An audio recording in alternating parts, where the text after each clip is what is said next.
Everyone, welcome to I species kingdom. जैसा कि आप लोग जानते हैं, हम कर रहे थे घटना चक्र आईडीएसटी मैगजीन को, जिसमें हमने नेशनल और इंटरनेशनल अफेयर्स को कंप्लीट कर लिया है। आज हम वैज्ञानिक परिदृश्य यानी कि साइंटिफिक सिनेरियो के संदर्भ में बात करने वाले हैं। साइंटिफिक सिनेरियो में जो हम सबसे पहले पढ़ेंगे वो पढ़ेंगे खगोलीय गतिविधियाँ यानी कि एस्ट्रोनॉमिकल एक्टिविटीज़। एस्ट्रोनॉमिकल एक्टिविटीज़ के अंतर्गत आज हम जो पहले 4 न्यूज़ पढ़ने वाले हैं, जो पहले 4 मिशन पढ़ने वाले हैं, उन 4 मिशन को एक ही दिन कैबिनेट ने मान्यता प्रदान की। कब? तो 18 सितंबर 2024 को प्रधानमंत्री नरेंद्र मोदी की कैबिनेट ने इन फर्स्ट 4 मिशंस को मान्यता प्रदान की। तो एक बार हम देख लेते हैं वो 4 मिशन कौन कौन से हैं, उसके बाद हम एक एक करके उनका अध्ययन करेंगे। ठीक है, तो चंद्रयान 4 मिशन को मंजूरी मिली 18 सितंबर 2024 को मोदी की कैबिनेट के द्वारा। इसी के साथ ही 18 सितंबर 2024 को वीनस ऑर्बिटर मिशन को भी कैबिनेट के थ्रू मंजूरी मिली। आगे बात करें तो भारतीय अंतरिक्ष स्टेशन को भी 18 सितंबर 2024 को प्रधानमंत्री की कैबिनेट ने मंजूरी प्रदान की। साथ ही साथ अगली पीढ़ी का उपग्रह प्रक्षेपण यान जो कि NGLV यानी कि न्यू जनरेशन लॉन्च व्हीकल है, इसे भी 18 सितंबर 2024 को मोदी की कैबिनेट के द्वारा मंजूरी प्रदान की गई। अब हम पहले न्यूज़ पे आ जाते हैं। जो हमारा पहला न्यूज़ है वो है चंद्रयान 4 मिशन को मंजूरी। इसे कब मंजूरी प्रदान की गई? तो 18 सितंबर 2024 को। ठीक है, और ये जो मिशन है इसके तहत जो अंतरिक्ष यान उपयोग होगा उसके विकास एवं जो और प्रक्षेपण की जो जिम्मेदारी है वो किसके ऊपर है? तो वो इसरो के ऊपर है। ठीक है, आगे बात करें तो यह एक टेक्नोलॉजी डिमॉन्स्ट्रेशन मिशन होगा। कैसा मिशन है? टेक्नोलॉजी डिमॉन्स्ट्रेशन मिशन यानी कि प्रौद्योगिकी प्रदर्शन मिशन, जिससे रिलेटेड जो टोटल व्यय होगा, जो कुल आउटले होगा, वो कितना होगा? 2104 करोड़ रुपए टोटल आउटले अनुमानित है। ठीक है, अब इस मिशन के तहत चंद्रमा की सतह पर, किसकी सतह पर? चंद्रमा की सतह पर सफलतापूर्वक लैंड करने के पश्चात पृथ्वी पर वापस आने में प्रयोग होने वाली जो भी टेक्नोलॉजी है उसका विकास एवं प्रदर्शन किया जाएगा। ठीक है, साथ ही साथ ये जो मिशन है इसके तहत चंद्रमा से जो भी सैंपल्स को कलेक्ट करके लाया जाएगा उसका जो है पृथ्वी पर विश्लेषण भी किया जाएगा। ठीक है, तो अभी आप लोगों ने देखा ही यह एक टेक्नोलॉजी डिमॉन्स्ट्रेशन मिशन है। तो इस मिशन के माध्यम से क्या किया जा रहा है? तो उन मूलभूत प्रौद्योगिकी क्षमताओं को प्राप्त करने का प्रयास किया जा रहा है जो कि चंद्रमा पर भारत की मानवयुक्त लैंडिंग के लिए प्रस्तावित है। तो एग्जाम में क्वेश्चन आएगा, चंद्रमा पर भारत की मानवयुक्त लैंडिंग का लक्ष्य कब तक रखा गया है? तो बहुत ही इंपॉर्टेंट है, वर्ष 2040 तक चंद्रमा पर भारत की मानवयुक्त लैंडिंग प्रस्तावित है। ठीक, तो कब तक? 2040 तक। ठीक है, अब हम नेक्स्ट न्यूज़ पे चलते हैं। जो हमारा अगला न्यूज़ है वो है इंडियन स्पेस स्टेशन, भारतीय अंतरिक्ष स्टेशन। आज से पहले हमारे पास कोई भी अपना स्पेस स्टेशन नहीं है, हम इंटरनेशनल स्पेस स्टेशन का यूज करते हैं। ठीक है, बट 18 सितंबर 2024 को मोदी की कैबिनेट ने इसके फर्स्ट यूनिट के निर्माण की मंजूरी प्रदान की। तो अब बात करें इस मिशन की, यह किसके तहत निर्माण किया जा रहा है? तो यह गगनयान कार्यक्रम के तहत जो है इसका निर्माण किया जा रहा है। ठीक है, इसका जो प्रथम मॉड्यूल है वो कब तक प्रस्तावित है? तो वर्ष 2028 तक इसके प्रथम मॉड्यूल का प्रक्षेपण का जो है टाइम रखा गया है। ठीक है, अगर बात करें इसके ऑपरेशनल इंडियन स्पेस स्टेशन के निर्माण की, तो जो ऑपरेशनल इंडियन स्पेस स्टेशन है उसका जो निर्माण है वो है 2035 तक। ठीक है, तो अभी आप लोगों ने देखा कि चंद्रमा पर मानवयुक्त लैंडिंग प्रस्तावित है कब तक? 2040 तक। लेकिन उससे पहले ही हमको क्या करना है? अपना ऑपरेशनल इंडियन स्पेस स्टेशन का तो निर्माण कर लेना है। तो उसके 5 साल पहले जो है अपना ऑपरेशनल इंडियन स्पेस स्टेशन का जो है लक्ष्य रखा गया है। ठीक है, आगे बात करें तो भारतीय अंतरिक्ष स्टेशन जो है वो एक स्पेस बेस्ड फैसिलिटी होगी जो कि माइक्रोग्रेविटी आधारित वैज्ञानिक अनुसंधान और प्रौद्योगिकी विकास गतिविधियों को प्रोत्साहन देगी। ठीक है, इसके पहले अभी हमने देखा ही था वही मानवयुक्त लैंडिंग। तो इंडियन क्रूड लूनार मिशन कब तक प्रस्तावित है? तो 2040 तक। जो हमारा नेक्स्ट न्यूज़ है वो है वीनस ऑर्बिटर मिशन। ठीक है, तो 18 सितंबर 2024 कब? 18 सितंबर 2024 को प्रधानमंत्री की कैबिनेट ने वीनस ऑर्बिटर मिशन को स्वीकृति प्रदान की।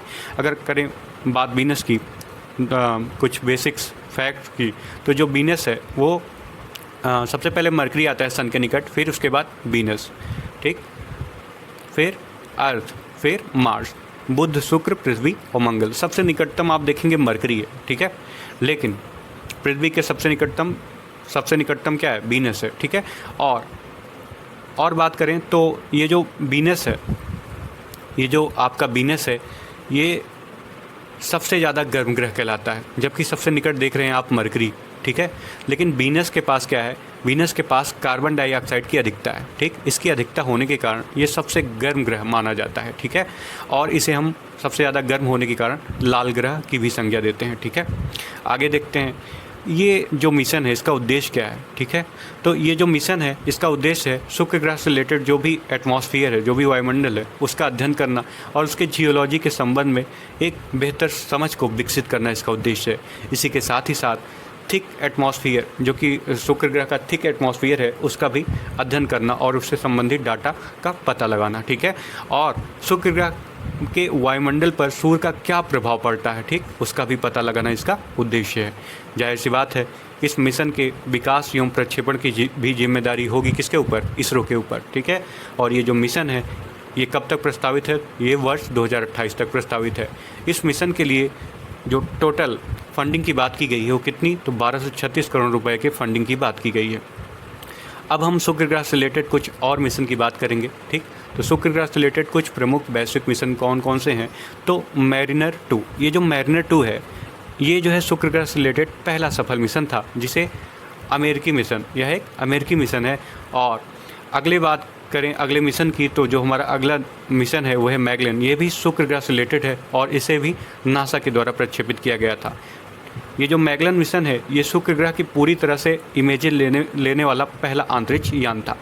अगर हम नेक्स्ट मिशन की बात करें तो वीनस एक्सप्रेस, ये जो मिशन है इसे 9 नवंबर 2005 को प्रक्षेपित किया गया था। यह पहला यूरोपीय अंतरिक्ष यान था, ठीक है, जिसने शुक्र ग्रह की कक्षा में प्रवेश किया था। फर्स्ट यूरोपियन अंतरिक्ष यान था जिसने शुक्र ग्रह की कक्षा में प्रवेश किया था। अब हम आगे बात करें तो जो हमारे अगले 2 मिशन हैं शुक्र ग्रह से रिलेटेड बहुत इंपॉर्टेंट है, एक है देवेंसी, दूसरा वेरिटास। ये जो देवेंसी और वेरिटास है ये जो है नासा का जो है फ्यूचर मिशन, ये दोनों के दोनों नासा के हैं, ठीक है, और भविष्य में प्रक्षेपित होने वाले मिशन हैं। जो देवेंसी है वो वर्ष 2030 में उसका प्रक्षेपण प्रस्तावित है, जबकि वेरिटास जो है वो भविष्य में प्रक्षेपित किए जाने वाला एक मिशन है, ठीक है। जो हमारा नेक्स्ट न्यूज है वो है अगली पीढ़ी का उपग्रह प्रक्षेपण यान। तो 18 सितंबर 2024 को ही, जैसे कि हमने पहले भी बताया, ये 4 मिशंस को मंजूरी दी गई थी। तो NGLV को भी 18 सितंबर 2024 को मोदी की कैबिनेट ने इसके विकास के लिए मंजूरी प्रदान की। NGLV है क्या, NGLV मतलब न्यू जनरेशन लॉन्च व्हीकल, ठीक है। वर्तमान में देखते हैं हमारे पास कौन कौन से व्हीकल हैं। वर्तमान में हमारे पास PSLV, GSLV, LVM-3, SSLV, polar satellite launch vehicle, geosynchronous launch vehicle, LVM-3, यानी कि बात करें तो LVM-3 को ही GSLV मैक 3 बोलते हैं, ठीक है।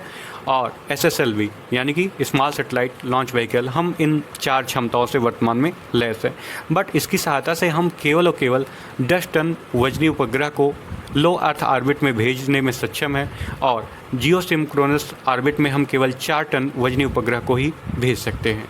लेकिन अगर हम NGLV को डेवलप कर लेते हैं तो हम जो है इसके तहत जो है LVM की तुलना में लगभग 3 गुना ज़्यादा पेलोड कैपेसिटी को ले जाने में सक्षम होंगे, ठीक है। अगर बात करें इसमें कितनी लागत आएगी, इसकी जो लागत होगी ये LVM-3 की तुलना में मात्र 3 गुनी होगी, ठीक है। LVM की तुलना में मात्र 3 गुनी लागत, बट आप देख रहे हैं कैपेसिटी 3 गुनी बढ़ जाएगी, मतलब डबल हो जाएगी, यानी कि यह एक कॉस्ट इफ़िशिएंट मिशन होगा, ठीक है। आगे बात करें तो NGLV एक रीयूजेबल प्रक्षेपण यान है, ठीक, रीयूजेबल लॉन्च व्हीकल है, ठीक, जो कि कम लागत में अंतरिक्ष तक पहुंच को सुनिश्चित करेगा। आगे देखते हैं NGLV के माध्यम से हम 30 टन वजनी उपग्रह को लोअर अर्थ ऑर्बिट में ले जा सकते हैं। LVM जो कि LVM की तुलना में 3 गुनी है, यानी कि LVM जो है केवल 10 टन वजनी उपग्रह ही ले जाने में सक्षम है। अगर बात करें इस मिशन की तो NGLV जो है उसके जो है 3 विकासात्मक उड़ानें होंगी, D1, D2 और D3, ठीक है। और NGLV के जो विकासात्मक चरण है उसको 96 माह, यानी कि अगर 96 को 12 से भाग दें तो 8 वर्ष में पूरा करने का लक्ष्य निर्धारित किया गया है, ठीक। NGLV को कितने माह में पूरा करने का लक्ष्य रखा गया है, 96 माह, यानी कि 8 वर्ष में। जो हमारा अगला मिशन है वो है पोलारिस डॉन मिशन, ठीक है। अब इस मिशन की बात करें तो इसे 10 सितंबर 2024 को नासा के फ्लोरिडा स्थित कैनेडी स्पेस सेंटर, ठीक, कैनेडी स्पेस सेंटर से पोलरिस डाउन मिशन को सफलतापूर्वक प्रक्षेपित किया गया। अब इसे कौन से रॉकेट के थ्रू प्रक्षेपित किया गया? तो इसे जो जेफ बेजोस हैं उनके स्पेस एक्स के फाल्कन 9 रॉकेट के द्वारा, और किस यान से? तो ड्रैगन अंतरिक्ष यान से इसे प्रक्षेपित किया गया। अब इस मिशन के तहत क्या होगा? इस मिशन के तहत एक 4 सदस्यीय नागरिक दल, ठीक, 4 मेंबर सिविलियन क्रूज को अंतरिक्ष में भेजा गया था, ठीक, जो कि कौन कौन से हैं देखते हैं। वो 4 लोग, पहले की बात करें तो जेरेड इसाकमैन, यही जो है मिशन, इस मिशन के कमांडर हैं। कौन? जेरेड इसाकमैन। जो दूसरे हैं वो हैं स्कॉट पोटी, तीसरे साराह गिलिस और चौथे अन्ना मेनन, ठीक। अब हम कमांडर की बात करें, कमांडर कौन है? जेरेड इसाकमैन। ये शिफ्ट फॉर पेमेंट इंक नामक कंपनी के संस्थापक हैं और इन्होंने ही इस मिशन को फंडिंग प्रोवाइड की है, ठीक। आगे बात करें, लगभग 5 दिनों तक पृथ्वी की कक्षा में चक्कर लगाने के बाद ये जो पोलरिस डाउन मिशन था, ठीक, इसके अंतरिक्ष यात्री 15 सितंबर 2024 को पृथ्वी पर वापस आ गए और इन्होंने कई ऐतिहासिक उपलब्धियां प्राप्त की। देखते हैं कौन कौन से, ठीक।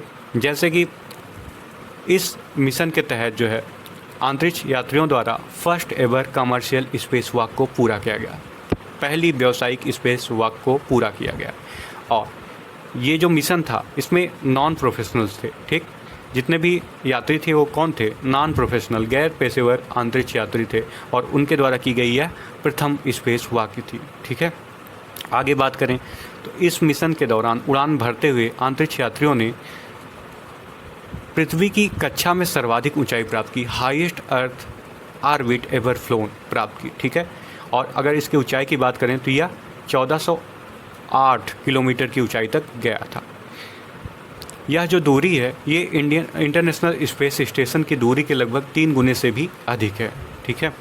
आगे बात करें तो अपोलो मिशन जो गया था उसके बाद की बात करें तो उसके बाद यह किसी भी मानव अंतरिक्ष उड़ान मिशन द्वारा प्राप्त की गई हाईएस्ट एल्टीट्यूड यानी कि उच्चतम ऊंचाई थी। किसके बाद? अपोलो मिशन के बाद। कुछ अन्य महत्वपूर्ण तथ्य देखते हैं। ये हमारा जो पोलरिस डाउन मिशन था, हमारा नहीं, नासा का, पोलरिस कार्यक्रम के तहत आयोजित होने वाले 3 मानव अंतरिक्ष उड़ान मिशनों में यह पहला मिशन था, ठीक। अब पोलरिस का नामांकन के बारे में बात करते हैं तो इसका नामांकन किसके तर्ज पे किया गया, किसके नाम पे किया गया? इसका जो नामांकन था ये एक कॉन्स्टलेशन के नाम पे रखा गया है। कॉन्स्टलेशन मतलब तारामंडल, ठीक। इस तारामंडल में 3 सितारे शामिल हैं। तारामंडल में जाहिर सी बात है सितारे होते हैं, है ना। इसमें आमतौर पर नॉर्थ स्टार, इसे आमतौर पर नॉर्थ स्टार के नाम से जाना जाता है, ठीक। अब इस मिशन के तहत जो है कुछ ऊट पटांग चीज़ें की गई। जाहिर सी बात है नॉन प्रोफेशनल्स रहेंगे तो ऊट पटांग काम ही करेंगे। तो जैसे मान लेते हैं अपने यहाँ से कोई इंस्टाग्रामर जाता है, मान लो अंजलि अरोरा ही गई तो क्या करेगी? कच्चा बादाम पे डांस करेगी और क्या ही कर सकती है। तो इस मिशन के दौरान जो साराह गिलिस थे इन्होंने वायलिन पर star wars the force awakens नामक फिल्म के गीत रेंज थीम की धुन भी बजाई थी। इस गीत को रिकॉर्ड कर स्पेस एक्स के स्टारलिंक उपग्रह समूह द्वारा पृथ्वी पर भेज दिया गया। आगे बात करें जो हमारा अगला न्यूज़ है वो है ISS इंटरनेशनल स्पेस स्टेशन हेतु संयुक्त एक्सियोम स्पेस और इसरो मिशन, ठीक है। अब बात करें तो अगस्त 2024 की जारी विज्ञप्ति के अनुसार जो अमेरिकी कंपनी है, कौन? एक्सियोम स्पेस, इन्होंने इसरो के साथ एक MOU साइन किया। किस पे? अंतरिक्ष उड़ान समझौते पे, स्पेस फ्लाइट एग्रीमेंट पे, ठीक है। आगे बात करें तो ये जो एक्सियोम मिशन है इसके तहत जो है एक भारतीय अंतरिक्ष यात्री को ISS पर भेजा जाएगा, ठीक है। एक राष्ट्रीय मिशन असाइनमेंट बोर्ड ने इस मिशन के लिए प्राइम और बैकअप मिशन पायलट के रूप में 2 गगन यात्रियों की सिफारिश की है। एक तो प्राइम होगा, दूसरा बैकअप। अब देखते हैं प्राइम कौन होगा। प्राइम है कैप्टन शुभांशु शुक्ला, ठीक है। और बैकअप के तौर पे प्रशांत बालकृष्ण नायर को चयनित किया गया है, ठीक है। आगे देखते हैं गगनयान मिशन से रिलेटेड बात कर लें तो 4 नामित जो अंतरिक्ष यात्री हैं वो कौन कौन से हैं, ठीक। तो फरवरी 2024 में, कब? फरवरी 2024 में प्रधानमंत्री नरेंद्र मोदी ने गगनयान मिशन हेतु नामित 4 अंतरिक्ष यात्रियों को एस्ट्रोनॉट विंग प्रदान किए। ठीक है, एस्ट्रोनॉट विंग प्रदान की गए। अब देखते हैं ये जो 4 यात्री हैं किन्हें किन्हें एस्ट्रोनॉट विंग प्राप्त हुए। तो प्रशांत बालाकृष्णन नायर, ठीक, दूसरे अजीत कृष्णन, तीसरे अंगद प्रताप और चौथे शुभांशु शुक्ला। ठीक, जो हमारा नेक्स्ट न्यूज है वो है मिशन रोमी 2024 के बारे में। तो बात है 24 अगस्त 2024 की, जब भारत द्वारा विश्व में पहली बार एक रीयूजेबल हाइब्रिड रॉकेट का मोबाइल लॉन्चर द्वारा प्रक्षेपण किया गया। इसे मिशन रोमी नाम दिया गया। ठीक, ये जो प्रक्षेपण था इसको कहाँ से लॉन्च किया गया? इसे तमिलनाडु के एक तटीय गांव थिरुविदनथाई से इसको लॉन्च किया गया। अगर बात करें इस मिशन की, तो इस मिशन के तहत रोमी 1 नामक रीयूजेबल हाइब्रिड रॉकेट को सब ऑर्बिटल ट्रेजेक्ट्री में प्रक्षेपित किया गया। कहाँ पे? सब ऑर्बिटल ट्रेजेक्ट्री में। ठीक, आगे देखते हैं। इस मिशन के तहत रोमी 1 रॉकेट 3 क्यूब उपग्रहों और 50 पीको उपग्रहों को मीन सी लेवल से अधिकतम ऊंचाई तक लेकर गया। ये जो सैटेलाइट है, ये जो उपग्रह है, ये ग्लोबल वार्मिंग और क्लाइमेट चेंज पर अनुसंधान संचालित करने के उद्देश्य से डाटा को कलेक्ट करेगा। आगे बात करें रोमी की, तो रोमी 1 जो रॉकेट है ये generic fuel based hybrid motor और विद्युत चालित पैराशूट से लैस है। वो इन्वायरमेंट फ्रेंडली रॉकेट है जो कि पूरी तरीके से आतिशबाजी और टीएनटी यानी कि ट्राई नाइट्रोटॉल्विन जो कि एक एक्सप्लोसिव है उससे पूरी तरीके से मुक्त है। आगे देखते हैं तो रोमी 1 रॉकेट में तरल और ठोस ईंधन प्रोपेलेंट सिस्टम दोनों का प्रयोग किया गया है, जिससे इसकी एफिशिएंसी में सुधार और परिचालन लागत में कटौती होगी। ठीक है, अब थोड़ा हम रॉकेट सिस्टम के बारे में समझते हैं। तो जो रॉकेट है इसके पहले स्टेज में, इसके जो फर्स्ट स्टेज है उसमें हम जनरली सॉलिड ईंधन का प्रयोग करते हैं। क्यों? क्योंकि पहले स्टेज में ना रॉकेट को बहुत ज़्यादा थ्रस्ट की ज़रूरत होती है जिससे कि वो अर्थ को छोड़ सके। ठीक है, उसके बाद हम लिक्विड या मिक्स्ड ईंधन का प्रयोग कर सकते हैं। ठीक है, आगे बात करते हैं। मिशन रोमी को मायल स्वामी अन्नादुरई के मार्गदर्शन में लॉन्च किया गया। तो किसके मार्गदर्शन में? मायल स्वामी अन्नादुरई के मार्गदर्शन में। अब प्रश्न ये आता है कि मायल स्वामी अन्नादुरई जो है ये हैं कौन? इन्हें the moon man of India के नाम से भी जाना जाता है और ये UR राव उपग्रह केंद्र URSC बेंगलुरु के पूर्व निदेशक हैं। ठीक है, और बात करें मिशन निर्देशन की, जो रोमी का मिशन डायरेक्टर हैं वो कौन है? तो इसके मिशन डायरेक्टर हैं आनंद मेघालिंगम जो कि स्पेस जोन इंडिया के संस्थापक और CEO हैं। ठीक है, अब रोमी 1 रॉकेट के विकास की बात करें तो इसका जो विकास है वो स्पेस जोन इंडिया ने मार्टिन ग्रुप के सहयोग से किया है। ठीक, स्पेस जोन इंडिया की बात करें तो इसने 2023 में, कब? 2023 में निजी क्षेत्र की, प्राइवेट क्षेत्र की विकसित भारत की प्रथम हाइब्रिड साउंडिंग रॉकेट को भी लॉन्च किया था। जो हमारा नेक्स्ट न्यूज है वो है EOS-08 मिशन। देखते हैं EOS-08 मिशन की। तो इसे किसके थ्रू लॉन्च किया गया? इसे स्मॉल सैटेलाइट लॉन्च व्हीकल के D3 मीन्स थर्ड विकासात्मक उड़ान के द्वारा जो है इसे जो है लॉन्च किया गया। ठीक, कब? तो 16 अगस्त 2024 को SSLV की जो तीसरी विकासात्मक उड़ान थी SSLV D3 उसकी सहायता से जो है EOS-08 मिशन को लॉन्च किया गया। इस प्रकार SSLV की विकासात्मक चरण की पूर्ति हो गई। ठीक है, अब SSLV के तहत जो है SSLV 1, 2 और 3 यानी कि D1, D2 और D3 ये 3 विकासात्मक इसके चरण थे। तो अभी तीसरी विकासात्मक चरण के साथ जो है इसका जो विकासात्मक चरण की श्रृंखला थी वो पूरी हो गई। ठीक है, आगे बात करें तो SSLV की जो पहली विकासात्मक उड़ान थी वो कब संपन्न हुई थी? तो 7 अगस्त 2022 को संपन्न हुई थी और वो किसे लेके गई थी? तो EOS-02 मिशन के साथ संपन्न हुई थी। ठीक है, आगे बात करें SSLV D3 को सतीश धवन अंतरिक्ष केंद्र श्रीहरिकोटा से लॉन्च किया गया था। कहाँ से? सतीश धवन अंतरिक्ष केंद्र श्रीहरिकोटा से। ठीक है, अब इस मिशन के तहत मुख्य उपग्रह के रूप में इसरो के अर्थ ऑब्जर्वेशन सैटेलाइट EOS-08 को पृथ्वी की सतह से 475 किलोमीटर की ऊंचाई पर स्थित कक्षा में स्थापित किया गया। ठीक है, इसी के साथ ही साथ 200 किलोग्राम वजनी SR डोमोसैट को भी निर्धारित कक्षा में स्थापित किया गया।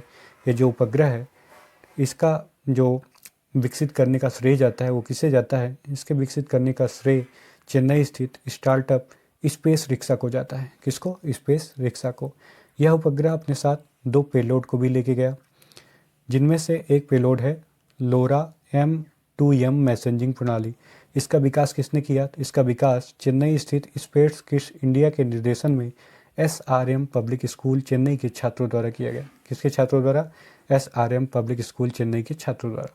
इस प्रकार SRM public school space rickshaw mode में किसी पेलोड को लॉन्च करने वाला प्रथम भारतीय स्कूल बन गया है। ठीक है, नेक्स्ट देखते हैं EOS-08 के बारे में।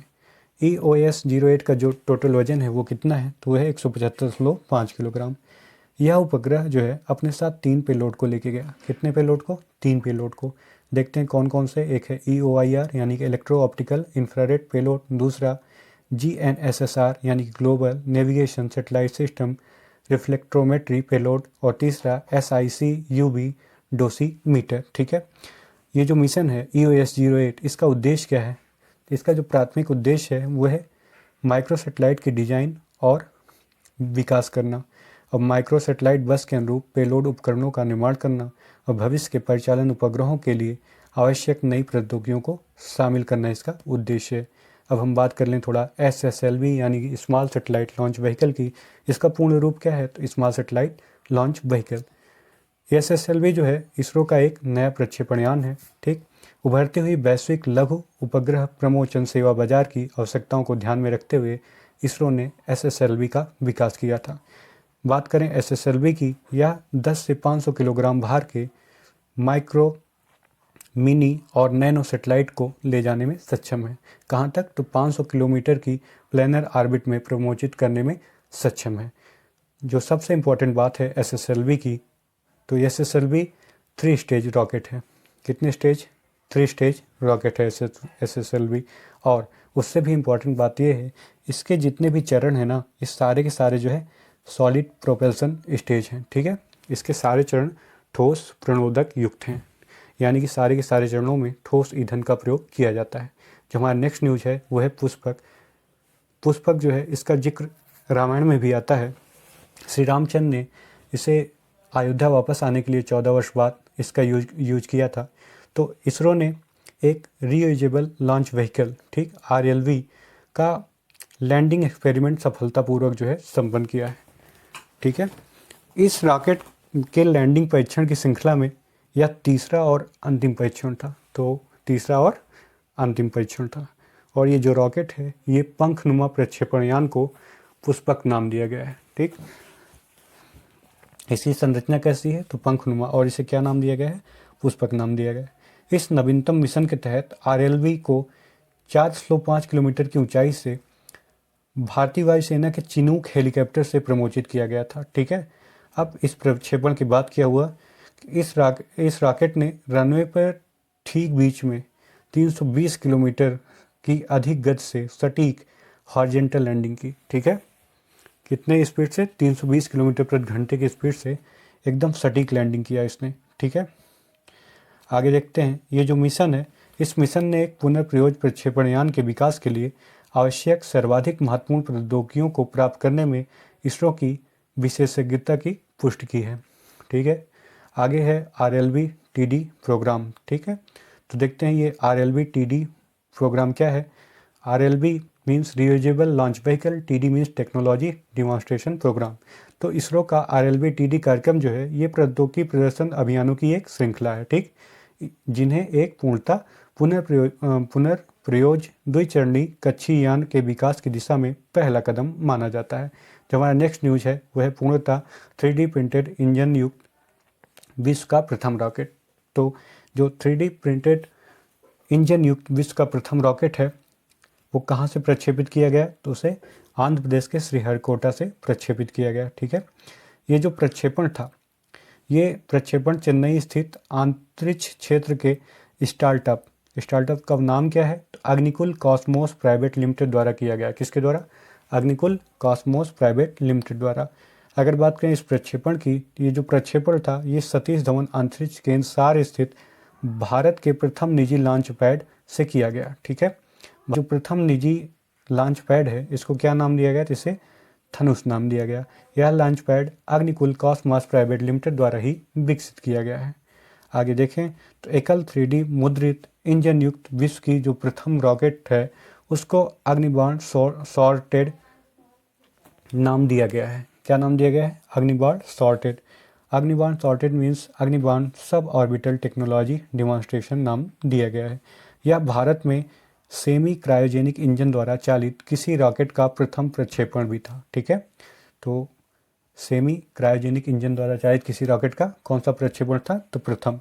और इस मिशन में जिस एकल 3D मुद्रित अर्ध क्रायोजेनिक रॉकेट इंजन का प्रयोग किया गया है उसे क्या नाम दिया गया है? तो उसे नाम दिया गया है अग्निलेट। ठीक है, नेक्स्ट देखते हैं। जाहिर है कि ये जो नवीनतम मिशन थी ये भारत में ईथरनेट आधारित एवियोनिक्स आर्किटेक्चर से युक्त किसी रॉकेट की पहली उड़ान थी।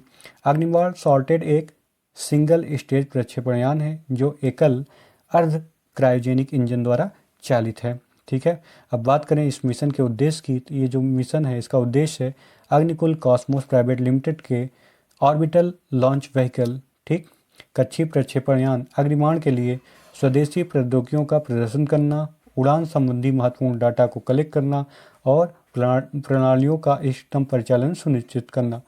बात करें अग्निबाण की तो यह द्विचरणीय रॉकेट है। कितने चरण की? तो द्विचरणीय।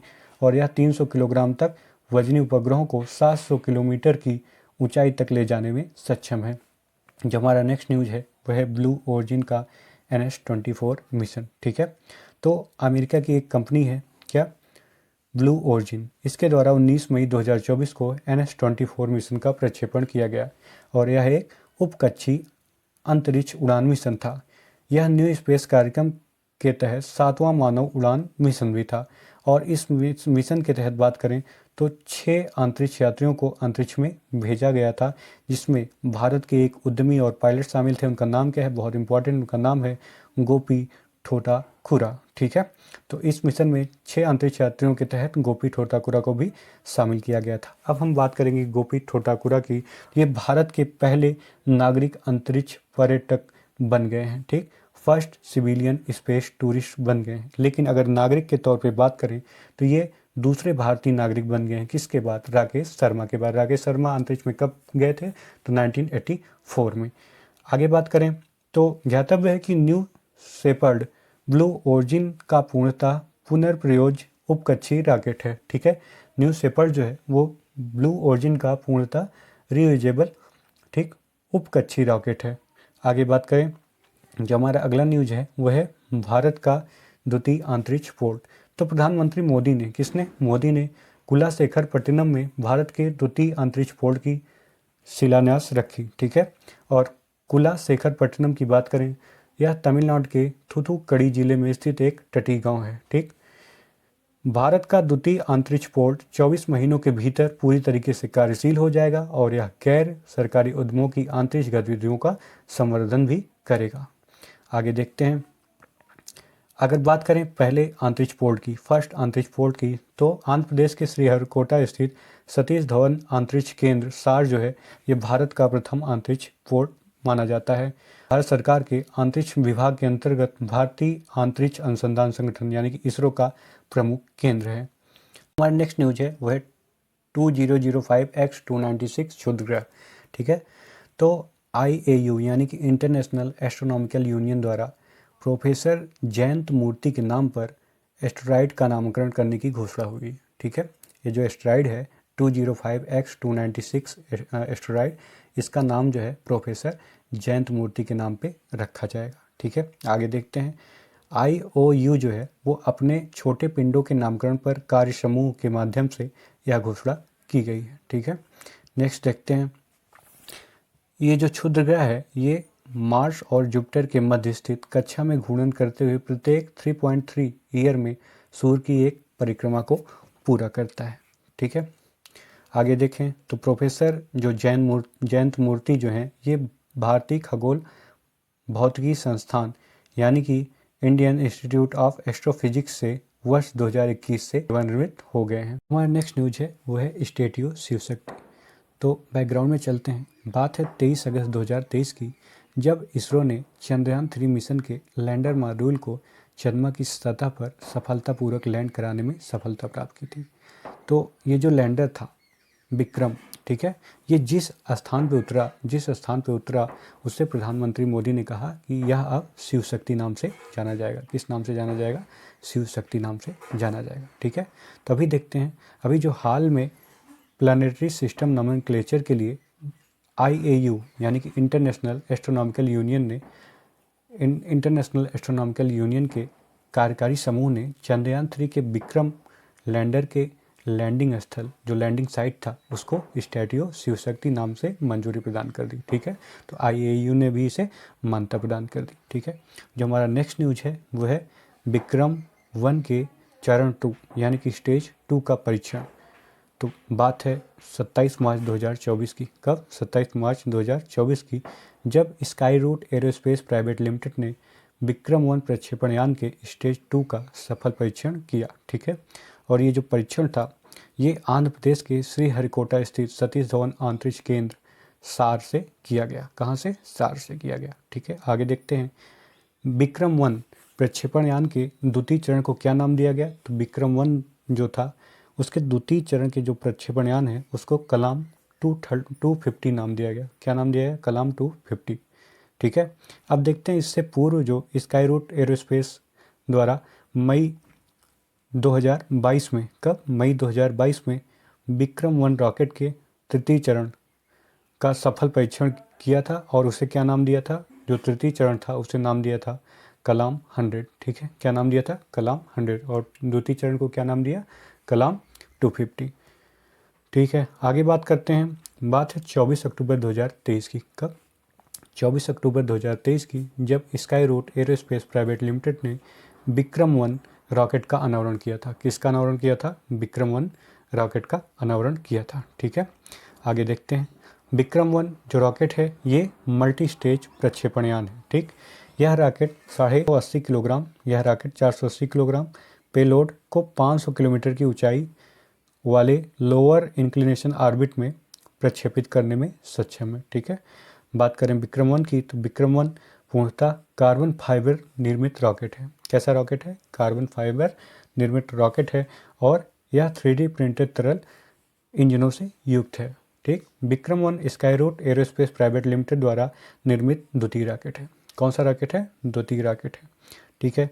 आगे बात करें तो 20 फरवरी 2024, कब? 20 फरवरी 2024 को Skyroot aerospace private limited ने आंतरिक क्षेत्र में, किस क्षेत्र में? आंतरिक क्षेत्र में महिलाओं के लिए कल्पना फेलोशिप की घोषणा की है। किसकी घोषणा की है?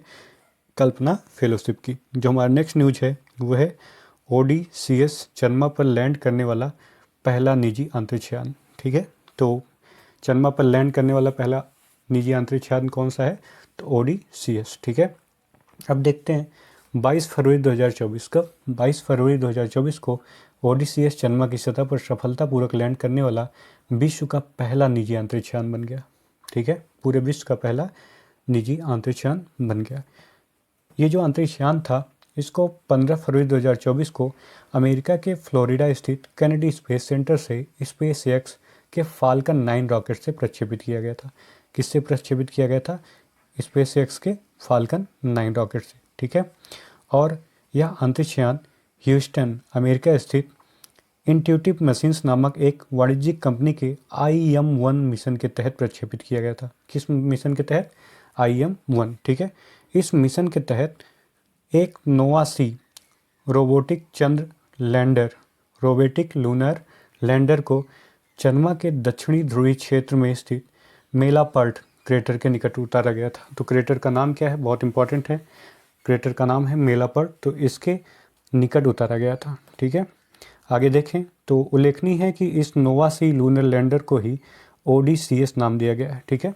तो ये जो नोवा-C लूनर लैंडर है इसी को ही ODCS नाम दिया गया है, ठीक। ये ODCS जो है ये वर्ष 1972 में अपोलो 17 के बाद चंद्रमा की सतह पर सॉफ्ट लैंडिंग करने वाला पहला अमेरिकी अंतरिक्ष यान है, ठीक है। आगे देखते हैं, ODCS लैंडर अपने साथ अमेरिकी अंतरिक्ष एजेंसी नासा के वैज्ञानिक पेलोड और वाणिज्यिक कार्गो को लेकर गया था, ठीक है। ज्ञातव्य है कि इस मिशन को नासा की वाणिज्यिक चंद्र पेलोड सेवाएं यानी कि कमर्शियल लूनार पेलोड सर्विसेज पहल और आर्टेमिस अभियान के तहत प्रक्षेपित किया गया था। अब हम थोड़ा मेलापर्ट एक क्रेटर के बारे में देखते हैं। ये जो क्रेटर है ना, इसका नाम चार्ल्स मेलापर्ट के नाम पर रखा गया है। ये चार्ल्स मेलापर्ट जो हैं, ये बेल्जियम के एक खगोल वैज्ञानिक थे। जो हमारा नेक्स्ट न्यूज है वो है HAPS का सफल परीक्षण। देखते हैं क्या है ये हैव्स या HAPS। HAPS का मतलब हाई एल्टीट्यूड स्यूडो सेटेलाइट, ठीक है, हाई एल्टीट्यूड स्यूडो सेटेलाइट। देखते हैं क्या है ये HAPS। तो फरवरी 2024 की बात है जब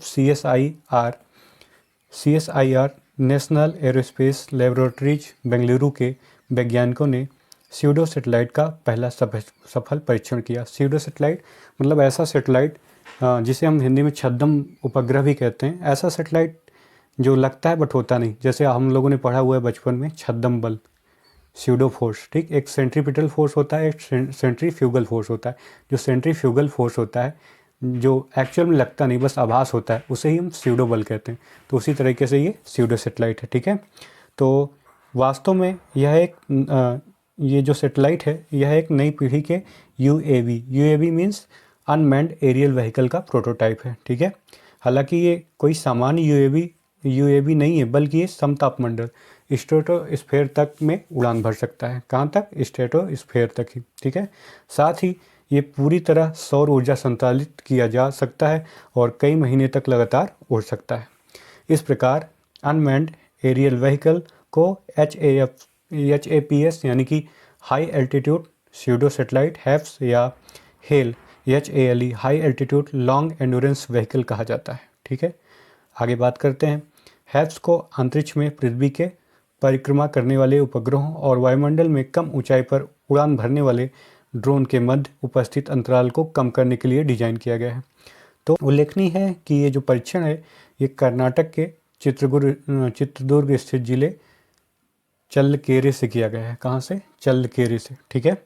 हैव्स की बात करें तो हैव्स की प्राथमिक उपयोगिता निरीक्षण एवं निगरानी में है। साथ ही ये आपदा प्रबंधन में भी उपयोगी साबित हो सकती है, ठीक है। जो हमारा नेक्स्ट मिशन है वो है इनसैट 3DS मिशन। क्या है ये इनसैट 3DS मिशन और इसे किसके थ्रू लॉन्च किया गया? इनसैट 3DS मिशन को GSLV F4 व्हीकल से लॉन्च किया गया। किससे? GSLV F4 व्हीकल से। बात है 17 फरवरी 2024 की, जब इसरो द्वारा इनसैट 3DS उपग्रह को सफलतापूर्वक प्रक्षेपित किया गया। और यह किससे लॉन्च किया गया? GSLV F14 जो है व्हीकल था, इसी से लॉन्च किया गया। और कहाँ से लॉन्च किया गया? तो आंध्र प्रदेश के श्रीहरिकोटा स्थित सतीश धवन अंतरिक्ष केंद्र से। अब ये इनसैट 3DS करेगा क्या? जो इनसैट 3DS है ये एक मेट्रोलॉजिकल सेटेलाइट है, ठीक, मौसम विज्ञान उपग्रह है, ठीक। ये मेट्रोलॉजिकल सेटेलाइट है तो यह क्या करेगा? यह मौसम विज्ञान संबंधी सेवाओं में वृद्धि करेगा, ठीक है। और यह मौसम पूर्वानुमान और आपदा चेतावनी यानी कि डिजास्टर वार्निंग के लिए भूमि और समुद्री सतहों के संवर्धित मौसम विज्ञान प्रेक्षणों एवं निगरानी के लिए डिजाइन किया गया, ठीक है। नेक्स्ट देखते हैं। यह जो मिशन है यह केंद्रीय पृथ्वी विज्ञान मंत्रालय द्वारा वित्त पोषित है। किसके द्वारा? केंद्रीय पृथ्वी विज्ञान मंत्रालय द्वारा, ठीक है। और इनसैट 3DS जो है इसका लिफ्ट भार कितना है? तो 2274 किलोग्राम है। कितना? 2274 किलोग्राम, ठीक है। केंद्रीय पृथ्वी विज्ञान मंत्रालय में विभिन्न विभाग और जो संस्थान हैं वो बेहतर मौसम पूर्वानुमान के लिए मौसम विज्ञान सेवाएं प्रदान करने के लिए इनसैट 3DS के जो इनसैट 3DS उपग्रह है उसके द्वारा दिया गया डाटा उपयोग करेंगे, ठीक। इनमें से देखते हैं कौन कौन शामिल हैं इनमें जो इसका यूज करेंगे। तो IMD भारत मौसम विज्ञान विभाग और इंडियन मेट्रोलॉजिकल डिपार्टमेंट के बाद national centre for medium range weather forecasting जिसका मुख्यालय कहाँ है? नोएडा में है। और IITM यानी कि Indian institute of tropical metrology Pune और NIOT यानी कि national institute of ocean technology Chennai भी इसका यूज करेगा। और इसके साथ ही साथ ESSO यानी कि Indian national centre for ocean information Hyderabad भी इसका उपयोग करेगा, ठीक है। आगे बात करें तो इस मिशन की खास बात यह है कि यह भारत के GSLV की 16th उड़ान थी। कौन सी? 16th उड़ान थी। अगर यह स्वदेशी क्रायोजेनिक चरण के साथ इसके बारे में बात करें तो स्वदेशी क्रायोजेनिक चरण के साथ ये GSLV की 10वीं उड़ान थी और इसके साथ ही साथ स्वदेशी क्रायोजेनिक चरण के साथ GSLV की 7वीं ऑपरेशनल फ़्लाइट थी। कौन सी? 7वीं ऑपरेशनल फ़्लाइट थी। ठीक है। जो हमारा नेक्स्ट न्यूज है वो है PSLV C-58 एक्सपोसैट मिशन। तो जो एक्सपोसैट मिशन है ये कौन से व्हीकल के द्वारा प्रक्षेपित किया गया? तो PSLV C-58। ठीक है। तो ये जो व्हीकल है बहुत इंपॉर्टेंट है। तो बात है 1 जनवरी 2024 की, जब इसरो ने PSLV C-58 के माध्यम से एक्सपोसैट उपग्रह को प्रक्षेपित किया। ये जो एक्सपोसैट उपग्रह है इसे PSLV C-58 की हेल्प से सतीश धवन श्रीहरिकोटा स्थित सतीश धवन अंतरिक्ष केंद्र सार से इसने उड़ान भरी और इसे ईस्टवार्ड लो इंक्लिनेशन ऑर्बिट में स्थापित कर दिया। ठीक। और बात करें PSLV की ये कौन सी उड़ान थी? तो ये PSLV की 60वीं उड़ान थी। ठीक है। आगे बात करते हैं। एक्सपोसैट जो है इसका जो पूरा नाम है, जो पूर्ण रूप है वो है एक्स-रे पोलरीमीटर। ठीक है। एक्स-रे पोलरीमीटर सैटेलाइट इसरो का पहला ऐसा वैज्ञानिक उपग्रह है जो कि खगोलीय स्रोतों से एक्स-रे एमिशन के अंतरिक्ष आधारित, ठीक है, स्पेस बेस्ड पोलराइजेशन मेजरमेंट में रिसर्च हेतु समर्पित है। ठीक है। यह उपग्रह पृथ्वी की निम्न कक्षा में निम्नलिखित 2 वैज्ञानिक पेलोड को लेके गया है। कौन कौन से? एक तो पोलरीमीटर इंस्ट्रूमेंट इन एक्स-रे जिसे पोलिक्स बोलते हैं, दूसरा एक्स-रे स्पेक्ट्रोस्कोपी एंड टाइमिंग जिसे एक्सपेक्ट बोलते हैं। ठीक है। अब बात करें पोलिक्स की, तो पोलिक्स का विकास कौन कर रहा है? बेंगलुरु स्थित रमन अनुसंधान संस्थान इसका विकास कर रहा है। ठीक। और एक्सपेक्ट की बात करें तो एक्सपेक्ट का विकास UR राव उपग्रह केंद्र के अंतरिक्ष खगोल विज्ञान समूह स्पेस एस्ट्रोनॉमी ग्रुप ने इसको जो है विकसित किया है। ठीक है।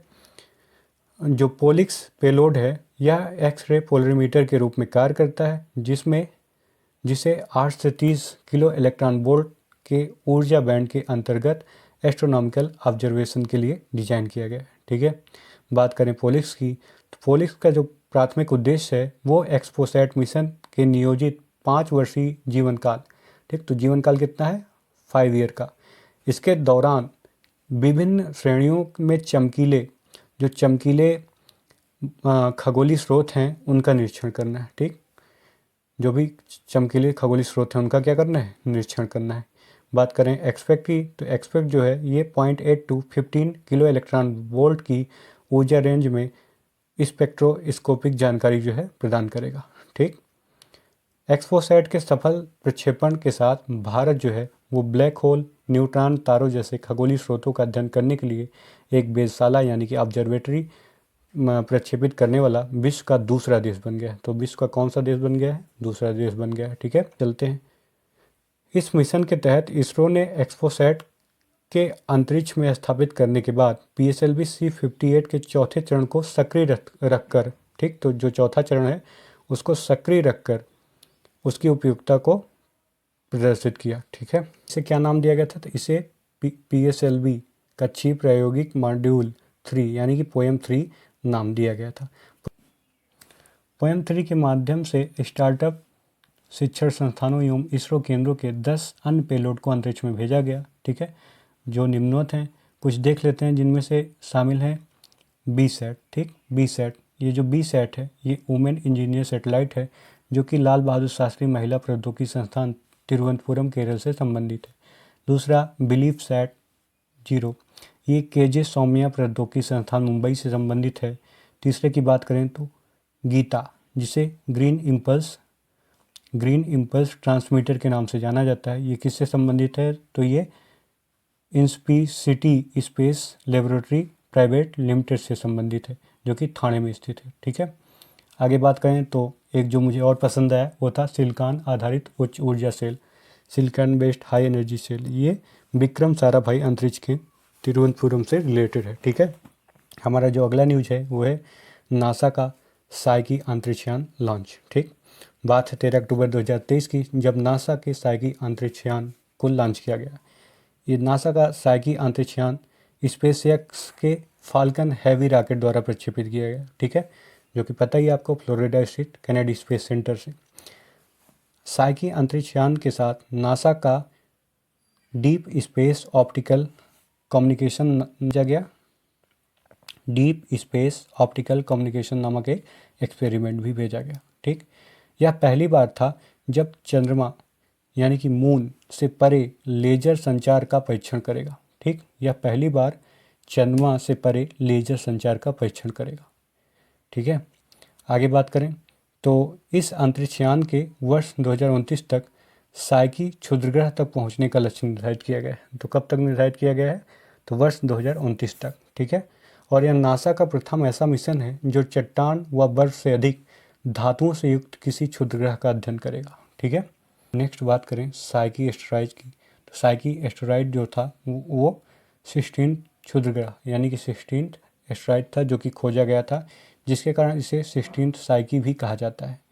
इस क्षुद्रग्रह का नाम ग्रीक माइथोलॉजी से रिलेटेड है। ठीक, ग्रीक पौराणिक कथाओं से रिलेटेड है और उसमें इसका नाम क्या है? गॉडेस ऑफ द सोल, आत्मा की देवी। ठीक है, नेक्स्ट देखते हैं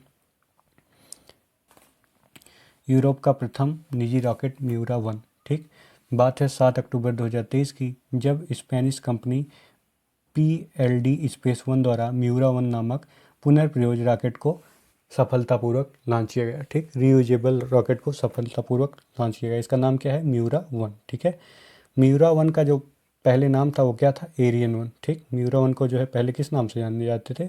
एरियन 1। म्यूरा 1 एक उपकक्षीय यानी कि सब ऑर्बिटल पुनर्प्रयोज्य रॉकेट, रीयूजेबल रॉकेट है जिसे निजी तौर पर यूरोप में विकसित किया गया है। ठीक है, म्यूरा 1 यूरोप में किसी निजी कंपनी द्वारा विकसित प्रथम रॉकेट है। जो हमारा नेक्स्ट न्यूज है वो है PSLV C57 Aditya L1 mission. तो बात है 2 सितंबर 2023 की, जब PSLV C57 द्वारा आदित्य L1 अंतरिक्षयान को लॉन्च किया गया था। किसके द्वारा? PSLV C57 द्वारा आदित्य L1 मिशन को लॉन्च किया गया था। और कहाँ से लॉन्च किया गया था?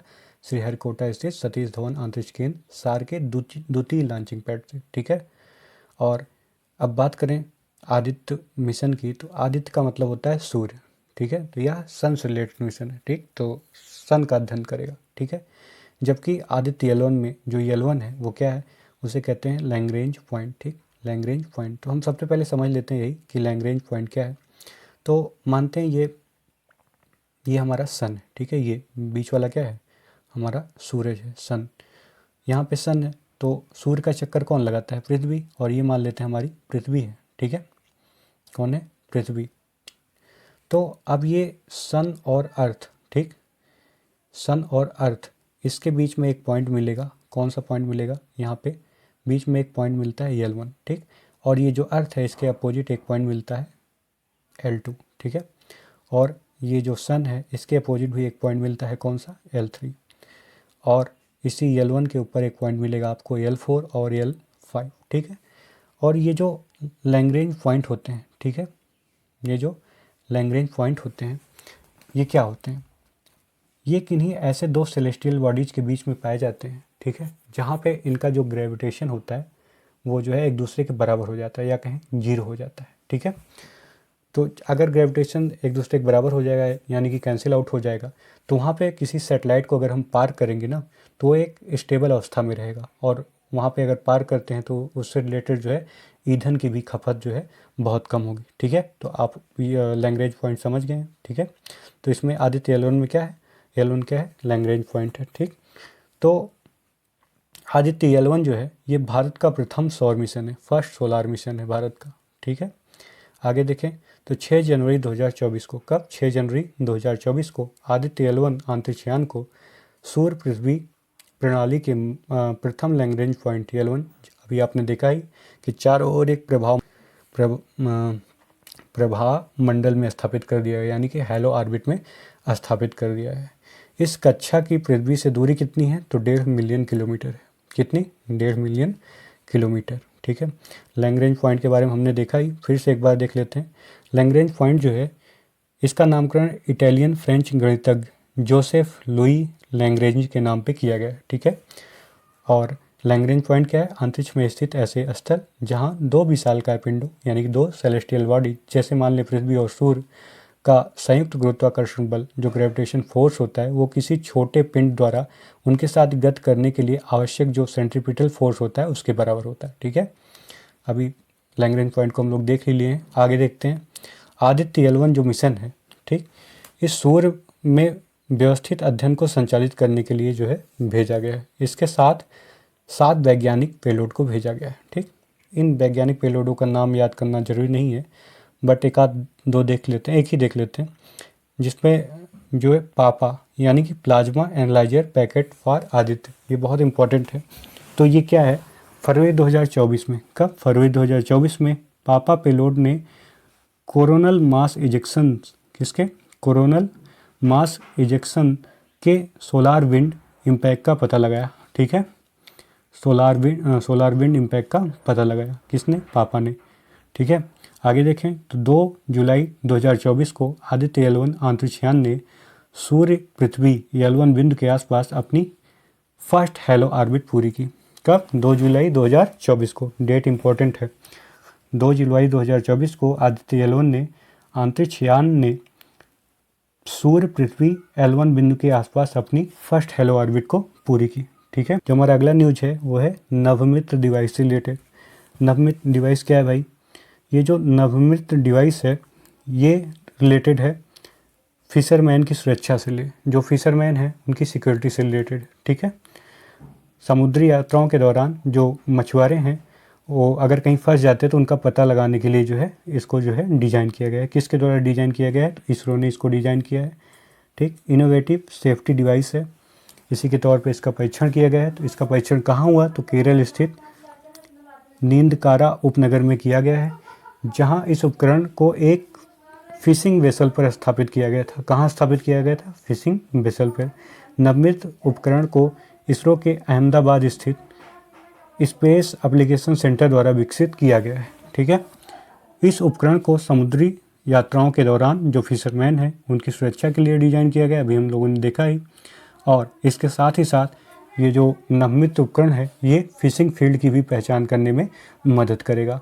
जो हमारा नेक्स्ट न्यूज है वो है लूना 25 से रिलेटेड, ठीक है। लूना 25 किसका मिशन है, तो लूना जो है 25 के नाम से ही जाहिर है रूसी मिशन है, ठीक। ये रूसी चंद्र लैंडर मिशन है, ठीक। तो लगभग 47 सालों बाद, कितने सालों बाद, 47 वर्षों बाद रूस द्वारा चंद्रमा की सतह पर लैंड करने के उद्देश्य से, ठीक, ये जो है प्रथम चंद्र मिशन था।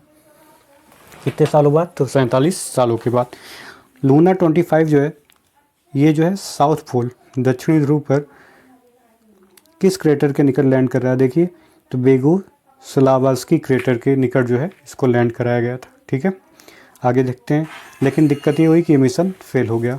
संपर्क नियंत्रण केंद्र टूट जाने के पश्चात यह मिशन चंद्रमा की सतह से टकराकर नष्ट हो गया, जैसा अपना चंद्रयान 2 नष्ट हो गया था, ठीक है। आगे देखते हैं, रूस और चीन ने ILRS के लिए एक MOU साइन किया गया है।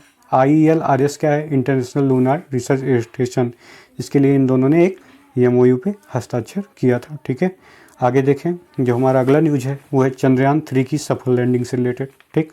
तो बात है 14 जुलाई 2023 की, जब चंद्रयान 3 को सफलतापूर्वक प्रक्षेपित किया गया था, लेकिन किस रॉकेट से, LVM-3M4, इंपॉर्टेंट है, कौन सा व्हीकल है, LVM-3M4, ठीक है। यह LVM-3 रॉकेट की चौथी परिचालन उड़ान थी, यानी कि 4th ऑपरेशनल फ्लाइट थी, इसकी LVM-3 की। आगे देखें, लिफ्ट ऑफ के समय चंद्रयान 3 का जो कुल भार था, जो टोटल वेट था वो कितना था, 3895 किलोग्राम इसका कुल वेट था। चंद्रयान 3 के 3 प्रमुख घटक थे, क्या, एक स्वदेशी प्रणोदक module and indigenous propulsion module और लैंडर मॉड्यूल और रोवर। अगर रोवर के भार की बात करें तो रोवर का जो कुल भार था वो था 26 किलोग्राम। 23 अगस्त 2023 को, कब, 23 अगस्त 2023 को इसरो ने चंद्रयान 3 मिशन के लैंडर मॉड्यूल को चंद्रमा की सतह पर सफलतापूर्वक लैंड कराने में सफलता प्राप्त की, ठीक है। और देखें तो भारत जो है वो सॉफ्ट लैंडिंग के टर्म में देखें, अगर सॉफ्ट लैंडिंग के टर्म में, तो विश्व का चौथा देश बन गया है जो कि चंद्रमा की सतह पर लैंड करने वाला विश्व का चौथा देश बन गया है सॉफ्ट लैंडिंग में। किसके बाद, अमेरिका, रसिया, चाइना के बाद जो है। अभी बात करें तो जनवरी 2024 में जापान जो है चंद्रमा की सतह पर सफलतापूर्वक लैंडिंग करने वाला 5वां देश बन गया है, ठीक है। आगे बात करें तो जो साउथ पोल है उस पर लैंड करने वाला इंडिया जो है वो विश्व का पहला देश बन गया है, ठीक है। जो साउथ पोल है, दक्षिणी ध्रुवीय क्षेत्र, उस पर सफलतापूर्वक लैंड करने वाला इंडिया जो है वो विश्व का पहला देश बन गया है, ठीक। अब चंद्रयान 3 का जो विक्रम लैंडर था वो चंद्रमा की सतह पर जिस जगह उतरा था, अभी आप लोगों ने पीछे देखा, उसका नाम शिव शक्ति नाम दिया गया है, ठीक है। और जो चंद्रयान 2 था जहाँ पे क्रैश हुआ था उसे क्या नाम दिया गया था? उसे तिरंगा पॉइंट नाम दिया गया था। ये नीचे लिखा ही है। चंद्रयान 2 चंद्रमा के जिस स्थान पर अपने पदचिन्ह छोड़े थे उस स्थान को तिरंगा नाम दिया गया है, ठीक है। और 23 अगस्त इसी दिन जो है अपना लैंडर उतरा था, तो 23 अगस्त को नेशनल स्पेस डे के रूप में मनाया जाएगा, ठीक है। आगे देखते हैं। इसरो ने विक्रम लैंडिंग में संलग्न क्या? चेस्टे क्या है? Chandra's surface thermophysical experiment. Thermophysical means कुछ टेम्परेचर से रिलेटेड है। तो इसका जो उपकरण है इसका प्रयोग चंद्रमा के दक्षिणी ध्रुव के आसपास जो सॉइल है उसके तापमान को मापने में सफलता प्राप्त की। कौन? चेस्टे, ठीक है। ये विक्रम लैंडर के साथ जो है इसको लगाया गया था। किसको? चेस्टे को। अब देखते हैं क्या जानकारी प्राप्त की। तो इसने अध्ययन किया कि चंद्रमा की जो सतह है, ठीक, उसके आसपास का तापमान है वो 40 to 50 डिग्री सेल्सियस है, लेकिन केवल 80 mm नीचे, कितने? केवल और केवल 80 mm नीचे इसका जो तापमान है तो ये -10 डिग्री सेल्सियस है। ये बहुत ही अद्भुत है, ठीक है। तो आप देख रहे हैं तो क्या है कि तापमान में विभिन्नता जो है यह इंगित करती है कि चंद्रमा की जो ऊपरी मृदा है यानी कि टॉप सॉइल है एक थर्मल इंसुलेटर के रूप में काम कर रही है, तभी तो ऊपर का तापमान इतना ज़्यादा है और उसकी केवल 80 mm नीचे ही -10 डिग्री सेल्सियस इसका तापमान पाया जा रहा है। और प्रज्ञान रोवर जो था उसके साथ भी एक चीज़ अटैच किया गया था, क्या? LIBS laser induced breakdown spectroscope. इस उपकरण की मदद से पहली बार दक्षिणी ध्रुव के निकट चंद्रमा की सतह की जो मौलिक संरचना थी उसके यथास्थित मापन यानी कि इन सीटू मेजरमेंट में सफलता मिली है। किसमें? इन सीटू मेजरमेंट में, ठीक। इस शोध के फलस्वरूप क्या होगा कि इस क्षेत्र में सल्फर की उपस्थिति की पुष्टि हुई, ठीक है। किसकी पुष्टि हुई? सल्फर की उपस्थिति की। और इसी के साथ ही साथ aluminium, calcium, iron, chromium, titanium की उपस्थिति का भी पता चला। मैग्नीज, सिलिकॉन तथा ऑक्सीजन की भी उपस्थिति का उसके बाद पता लगाया गया, ठीक। आगे देखें। विक्रम लैंडर में संलग्न रंभा बोले तो radio anatomy of moon bound hyper sensitive ionosphere and atmosphere नामक उपकरण की मदद से दक्षिणी ध्रुव क्षेत्र की सतह से संबद्ध चंद्र प्लाज्मा वातावरण का मापन किया गया। किसका? प्लाज्मा वातावरण का, ठीक है। प्रारंभिक आकलन से यह पता चलता है कि चंद्र सतह को घेरने वाला प्लाज्मा अपेक्षाकृत कम घना है। इसके साथ ही गैनीमीड जो कि बृहस्पति का उपग्रह है, यह सौरमंडल का दूसरा बड़ा उपग्रह है, ठीक है। आप लोग बताएंगे फोबोस और डिमोस किस ग्रह के उपग्रह हैं, ठीक है। तो एक बार देख लेते हैं सौरमंडल में उपग्रहों की क्या संख्या है। तो शनि के पास सबसे ज़्यादा संख्या है, जैसे आप लोगों ने देखा 146। और बृहस्पति के पास कितना है? सेकंड स्थान पे है 95। तीसरे स्थान पे है यूरेनस, ठीक, 28 उपग्रह के साथ, 28 सैटेलाइट्स के साथ।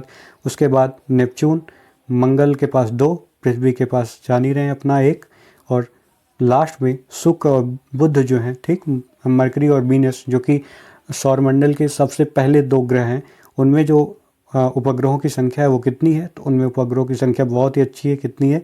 0 है। उनके पास कोई भी उपग्रह नहीं है। डॉर्फ प्लैनेट जो है वो प्लूटो के 5 उपग्रह हैं, ठीक है। डॉर्फ प्लैनेट जो प्लूटो है उसके कितने उपग्रह हैं? तो उसके 5 उपग्रह हैं, ठीक है। लैंडर में संलग्न इल्सा चंद्रमा पर भेजा गया MEMS यानी कि माइक्रो इलेक्ट्रो मैकेनिकल सिस्टम प्रौद्योगिकी आधारित प्रथम उपकरण है, ठीक है। जो हमारा नेक्स्ट न्यूज है वो है शनि सर्वाधिक उपग्रह वाला ग्रह बना, ठीक है। शनि से पहले सबसे ज़्यादा उपग्रह वाला ग्रह कौन माना जाता था? बृहस्पति। लेकिन अभी क्या हुआ कि IAU यानी कि इंटरनेशनल एस्ट्रोनॉमिकल यूनियन के अधीन किसने? MIT अमेरिका स्थित माइनर प्लैनेट सेंटर ने शनि के 63 नए उपग्रह की खोज की। कितने उपग्रह? 63, ठीक है। तो इस प्रकार शनि के पास जो उपग्रह की संख्या थी पहले वो 83 थी, उसमें अगर 63 ऐड करेंगे तो कितना हो जाएगा? 146। तो अब शनि के उपग्रह की संख्या कितनी पहुंच गई है? 146। तो शनि जो है ये बृहस्पति को पीछे छोड़ के, बृहस्पति के पास कितने उपग्रह हैं? तो 95 को पीछे छोड़ के सौरमंडल का सर्वाधिक उपग्रहों वाला ग्रह बन गया है, ठीक। तो साथ ही शनि 100+, ठीक, 100+ उपग्रहों वाला सौरमंडल का पहला ग्रह बन गया है। शनि का अगर जो है बात करें शनि ग्रह का सबसे बड़ा उपग्रह की, तो कौन सा है? टाइटन जो है इसका जो है शनि का सबसे बड़ा उपग्रह। ठीक, कौन? टाइटन।